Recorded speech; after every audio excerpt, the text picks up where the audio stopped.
akụkọ ụwa na njikọta mgbasa ozi ABS. Ekene gị ọhaneze ndị ọma njem ọnụ nke onye chiri ya biko zere nọ n'akụkọ ụwa anyị n'okwuruchi gbasata bụ Wednesday ma bụrụkwazị ahịa eke abalị 20 nke ọnwa Mee afọ 2026. Ndị a bụ isiokwu anyị ji webe n'aka anyị n'okwuruchi ya. Onye nkwupụta okwu Ansha bụ Udeze gara nọ n'ikwu wee katọ ya bụ ihe nke ezipụtara n'ikuku banyere ya bụ iwu ọhụrụ banyere mmemme elimozu na Anambra steeti. Kọmishọna steeti ya na-akwụ maka ọlụ ọhụrụ bụ Eze Obi amalitego ọlụ dịka o nyere nnọọ nkwenye ọdịnihu ga-akawanye mma n'ụzọ pụrụ iche. Otu ọlụ fan ekwela nkwa ịkwagote nnọọ ike ajụ n'umeka na ya bụ mbọ dum ha ga-agba megide ọrịa Ebola n'ọdụ ụgbọelu dịgasị iche iche na mba ofesi ka a ga-akọrọ gị na Lebanon ekwugo na mmadụ 19 bụ ndị ka egbunyere anya pee na ya bụ ogbunigwe bụ nke esi n'ụgbọelu wee tụọ site n'aka mba Israel. Tupu akụkọ ụwa n'uju na-ekwu ozi anyị ji wee bịa ịnọ n'ụlọ n'ụbọchị Mọnde abụrụgo nke wetara ntinyere ebe na Anambra steeti. Gọvanọ Chukwuma Soludo si na nke a wee site mmemme agụmakwụkwọ nakwa azụmahịa azụ n'ụbọchị ahụ site na ya bụ mgbanwe ọhụrụ na udo bụ nke kwudosiri ike na steeti a Anambra anaghịzitego azụ n'ụzọ agamnihu nakwazi uto. Ka anyị sonye n'akụkọ agamnihu a ka o wee dịrị anyị niile na mma. Ọkakọ bụ nkwanụ mụ Onyekachukwu Ugochukwu ngwa ome.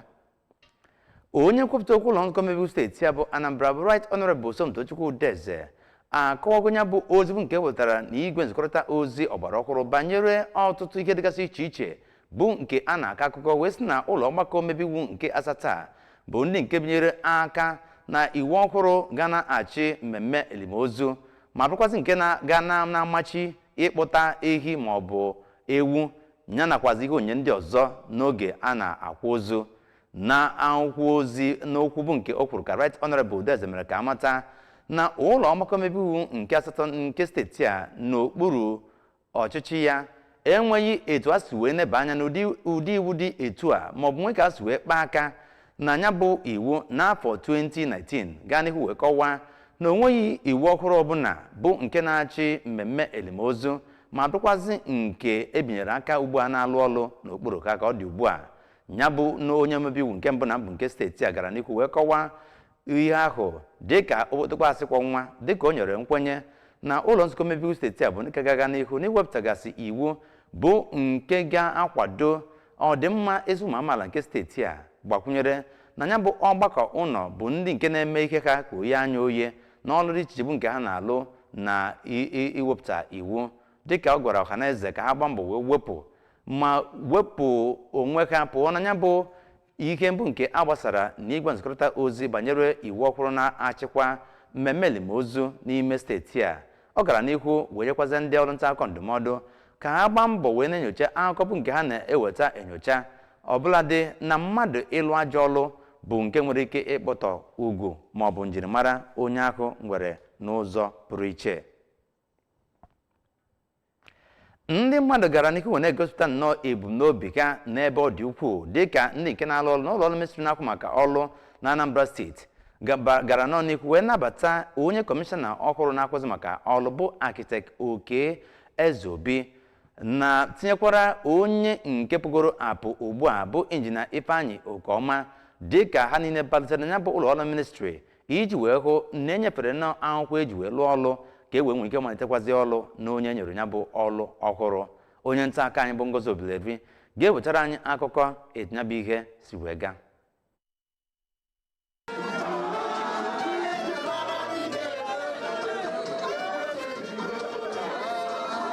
Ndị ọrụ ya bụ ministri na-ahụ maka ọrụ bụ ndị nabatara ndị kọmishọna ọhụụ na nke ochie ahụ n'ọnụ ụzọ ámá ya bụ ministri dịka ha na-agwụ ukwe eji eto Chineke ma kpekwara Injinia Ukeọma na-apụ apụ ekpere ya nakwa Architect Eze Obi bụ kọmishọna ọhụụ ha. Ka ọ na-agwazi ha okwu ka Architect Eze Obi kelere ha nnọọ nnukwu ekele maka ịnabata ya nke ọma ya nakwa maka inye Injinia Ukeọma nnukwu nkwado mere o ji wee rụọ ọrụ ya nke ọma ma kwee ha nkwa na ha ga-arụ ọrụ dịka otu ezinụlọ ka ha wee nwee ike wee mejupụta ebumnobi Gọvanọ Chukwuma Soludo. N'okwu ya na Mbore ka Injinia Ukeọma kelere gọọmenti steeti a maka inye ya ohere ịrụrụ ya ọrụ n'ogogo ahụ ma kọwakwa na kọmishọna ọhụụ ahụ bataranụ bụ onye ọkpọrọ nwanne ya nwoke nwere ihe niile ọ kwesịrị inwe iji hụ na ya bụ ministri na-agawanye n'ihu. Dozie ndị ọrụ ahụ ka ha nye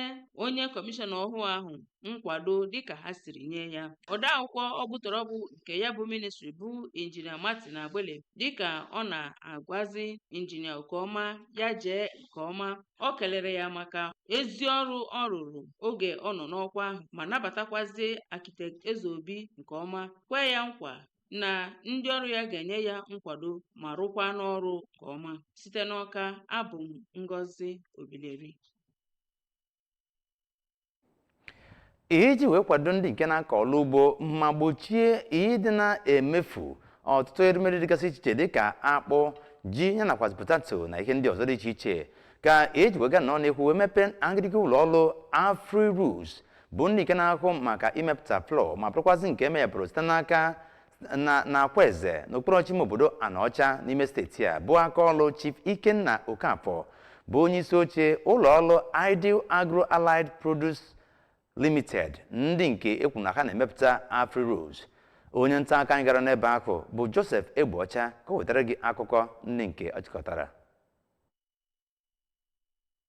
Ka onye kọmishọna na-ahụ maka ọrụ ugbo na steeti a bụ Maazị Ben Odoemena onye kelere Chief Okafọ maka ịzọpụ njem ụkwụ n'ihe gbasatara iwube akụrụba n'ebe ọrụ ugbo dị, kọwapụtara na ọ bụ ebumnuche ọchịchị gọvanọ Chukwuma Soludo ime ka ọrụ ugbo bụrụ nke ndị na-arụ ọrụ ugbo ga-esi na ya na-enweta ego bụwanyerenụ site na ndonye ukwu ndị nọrọ onwe ha ya nakwa ịhụ na eji ụzọ ọgbara ọhụụ arụ ọrụ ugbo. Na mbụ n'okwu nnabata ya ka onye isi oche nke Ideal Agro-Allied Produce Limited Chief Okafọ onye eji ide Akwaeze wee mara kọwara na ya bụ ụlọ mmepụta ihe bụ nke na-egosipụta njikere ụlọ ọrụ ahụ dị ikewapụta ọrụ ma wetunata mmebi a na-emebi ihe ndị akọtara n'ubi dịka ji, akpụ nakwa ọgbụ ha ndị ọzọ. N'okwu ya ka onye ji ọkwa Technical Director nke Ideal Agro-Allied Produce Limited bụ ọkammụta Nkiru Melodo kọwara na a na-agba mbọ ịhụ na a na-agbaso usoro kacha mma n'ịrụpụta ihe niile a na-eri eri a na-arụ n'ogige ahụ, ebe onye ji ọkwa kọmishọna na-ahụ maka ahụike na Anambra steeti ma bụrụkwa nwaafọ obodo Akwaeze Dọkịnta Afamobidike gosipụtara afọ ojuju na erimeri niile a ga-emepụta na ya bụ ogige bụ nke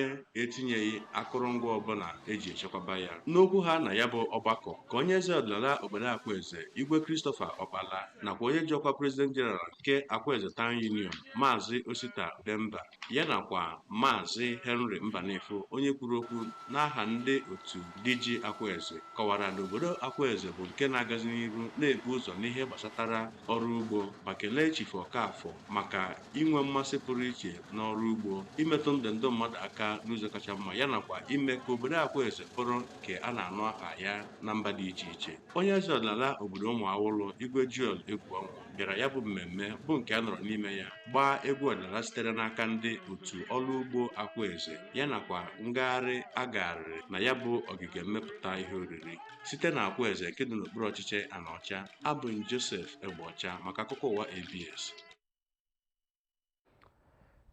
Otu ụlọ ọrụ jikọtara ndị nke na-ahụ maka ụgbọelu n'ime ala anya bụ Naịjirịa bụ ndị kenyere nkwenye banyere nyocha bụ nke a na-emekwazi ọtụtụ ndị mmadụ nakwa ndị ọnụrụ n'okwu bụ ndị nke a na-eme nyocha banyere nya bụ ọrịa Ebola bụ nke e kwuru na o wụsara na mpaghara dịgasị iche iche bụ nke wepụtara n'ụzọ mgbaso a ga-eji wee gbochi ya iji wee kwụ na ihe ndị a bụzi nke emenyụrụ ka ọkụ n'ime Central Africa. Nya bụ akwụkwọ ozi bụ nke wepụtara taata mere ka amata na onye Director na-ahụ maka okwu metara ndị mmadụ ya nakwazi nchekwaba ndị nke na-abanye bụ ụgbọelu bụ Henry Agbabiwe gara n'ihu wee kọwa na ya bụ otu bụ ndị nke na-arụkọrịta ọrụ ọnụ ha na otu dịgasị iche iche dịka Port Health Services nakwazi otu ọrụ Nigerian Center for Disease Control and Prevention tinyekwara ụlọ ọrụ ejensi ndị ọzọ dịgasị mkpa iji wee wegota nyocha nakwazi ihe ndị ọzọ bụ nke a na-eme ndị nke na-abanye ya bụ ụgbọelu ọkachasị ndị nke si na mpaghara nya bụ ọrịa ogbu na nwanyị bụ Ebola na-akpakarị ike wee nabata. Otu ọchịchị na-akwụ maka nya bụ ndị nke na-anya ụgbọelu gara n'ihu wee kọwaa na a na-enyocha ma ndị nke na-abanye ma ndị nke na-apụta apụta iji wee chọpụta mmanwụ ka a ga-esi wee nyochapụta ihe na-egosi na nya bụ ọrịa bịa. ọkachasị na ọ bụrụ na onwe ka nke a si wee bụrụ nke nyochapụtara na a ga-etinye onye ahụ n'ime ya nyocha ndị ọzọ dịgasị iche iche tinyekwara ihe ndị ọzọ a ga-agbasogasị iji wee kwụ na ofeyi ndị ọzọ. Na mgbakwunye, otu ọlụ PAN bụ ndị nke gbatịwanyere etu a si wee na-ejikwa ma ndị dị iche iche ha na ọnụ n'okwu kwalite nyocha na nkụzi bụ nke a na-enye ndị ọrụ ya nakwazi ọnọdụ gbangwa iji wee gba mbọ hụ na abanyegere n'ọrụ ma nyochapụta onye na onye ọbụla bụ onye nke nwere ya bụ ọrịa tinyekwazi ya ebe a ga-anọ wee mee ya nyocha.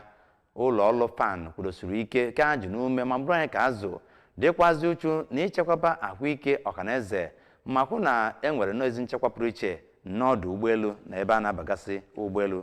dị iche iche. Ụlọ ọrụ ministri na-ahụ maka ahụike nke mba Israel bụ ndị kekara n'ihu wee kwuo na anya bụ ogbunigwe bụ nke mba Israel tụrụ n'ikuku egbugo pekata mpe mmadụ 19 na mpaghara Southern Lebanon. Mmadụ 10 n'ime ha bụ nke gụnyere ụmụaka mmadụ 3 nakwazi ụmụ nwaanyị mmadụ 3 bụ ndị nke gburu n'otu mwakpo bụ nke emere ma bụrụkwazị nke dara n'ụlọ n'ime obodo Del Kanun. Lebanon bụzi ndị nke kwuru ha bagidere n'agha ma bụrụkwazị n'abalị abụọ nke ọnwa Maachị mgbe ya bụ ndị mba Iran a na-enye nkwado site n'aka otu isekwa ọnwụ Shia Islamist bụ Hezbollah gara n'ọnụ wee tụọ mgbọ ogbunigwe roket bụ nke ha tụrụ na Israel ma bụrụkwazị na ịbọ ọbọ nyere ya bụ ogbunigwe bụ nke mba US nakwazi Israel na-atụ n'ikuku bụ nke gburu onye ndu nke mba Iran.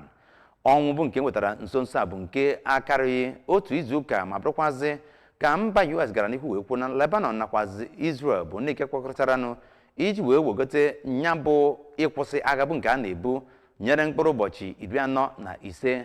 dịka obodo abụọ ahụ gara n'ihu ọ malitekwazị okwu bụ nke a na-ekwu banyere mmalite ya bụ agha na ọnwa Jun. N'agbanyeghị ya bụ mgbatịwanye bụ nke agbatụnyere tụmadụ Israel nakwazi otu obodo isekwa ọnwụ Hezbollah bụ ndị nke gara n'ihu wee na-akwakarịta mgbọ kakpọka ọkachasị na mpaghara South nke obodo Lebanon. Mba Israel gara n'ihu wee kọwakwazie na ya bụ otu isekwa ọnwụ Hezbollah bụ ndị nke gara n'ihu wee jide ndị mmadụ nkịtị enweghị ihe ha mere wee na-egbu ọkachasị ụmụ nwaanyị nakwazi ụmụaka. Ekwukwara na ọ bụ ha tụrụ ya bụ mgbọ roket ogbunigwe tinyekwara mgbọ drone bụ nke ha ji wee na-eme mwakpo dị iche iche n'obodo ndị nke dị na mpaghara North nke mba Israel megidekwazi ndị ọrụ agha nke mba Israel bụ ndị nke nọ n'akụkụ mpaghara South nke mba Lebanon wee na-eme nchekwa. Ugbu a akụkọ anya banyere n'egwuregwu otu na-anọchite anya egwuregwu ala anya bụ Nigeria bụ ndị nke ekwu na ha nwere ike izute ndị otu ha na Group L ma bụrụkwazị na ya bụ asọmpi African Cup of Nations ntozuoke ya nke afọ 2027 bụ ebe ha ga-ezute otu egwu bọọlụ Madagascar nakwazi ndị nke so wee na-achịkọba ya Tanzania nakwazi Guinea Bissau maka ọnọdụ na ya bụ asọmpi. Ya bụ akwụkwọ bụ nke a tụrụ bụ nke a chịkọbara n'isi ọdụ nke otu na-akwụ maka egwuregwu mba Egypt n'ụbọchị Tuesday dịka onye jikwara ọnọdụ ọkwa kaptịn nke Super Eagles William Trust Ekong bụzi onye nke nyekwaziri aka wee lụọ na ihe mmemme ahụ dịka onye nke na-ewenyite akwụkwọ a na-atọpụta. Opekata mpe otu egwu bọọlụ 40 nakwazi asatọ bụ ndị nke ga-esonye na ya bụ asọmpi ntozuoke maka ya bụ iko a ga-asọ n'ụzọ pụrụ iche. Ya bụ akwụkwọ bụ nke a tọrọ bụ nke kpọpụtara grup 12 bụ nke esi wee kee ya dịka otu egwu 24 bụ ndị nke ga-etozu oke maka egbe buru ọna nke ikpeazụ a ga-agba. Kenya, Tanzania nakwazi Uganda ga-ejikọta aka ọnụ wee chịkọba ya bụ asọmpi African Cup of Nations malite n'abalị 19 nke ọnwa Jun ruo n'abalị 17 nke ọnwa Julaị afọ 2027. Nigeria bụzi ndị nke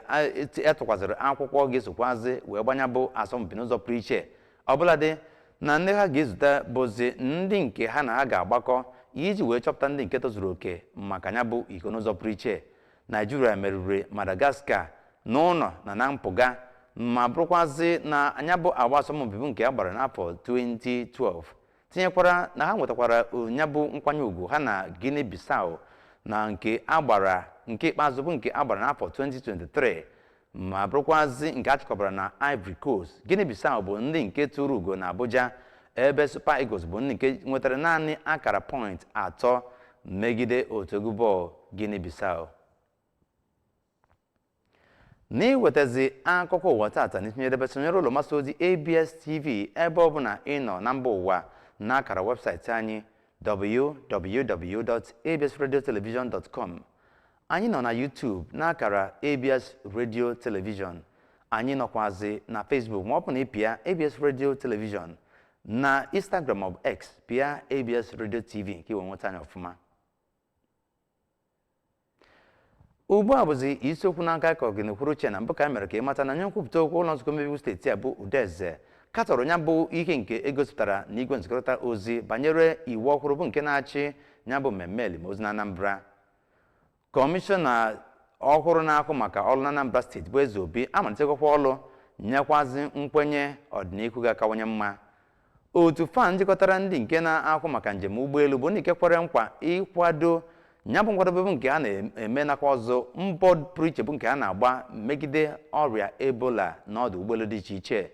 na mba ofesi. ka anyị kọrọ gị na Lebanon ekwugo na mmadụ 19 bụ ndị nke gbunyere anya pee na ya bụ ogbunigwe bụ nke a tụrụ n'ikuku site n'aka ndị mba Israel. ebe a ka akụkọ ụwa anyị kụrụ ọnụ. abụ m Onyekachukwu Ugochukwu, mgbe na-asịsị gị deje daalụ maka isonyere anyị. Okwuru Chiọmanụ.